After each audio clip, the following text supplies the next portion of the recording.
Praise the lord.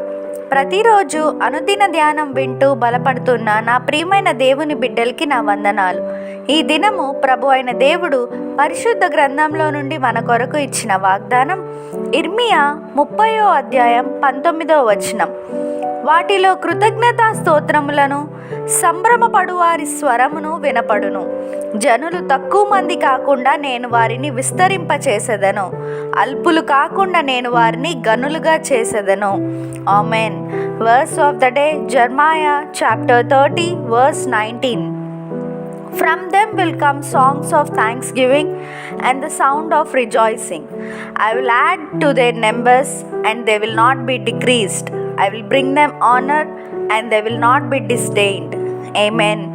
ప్రభు యొక్క కృప సమాధానాలు మీకు మీ కుటుంబాలకి ఎల్లప్పుడూ తోడైండునుగాక.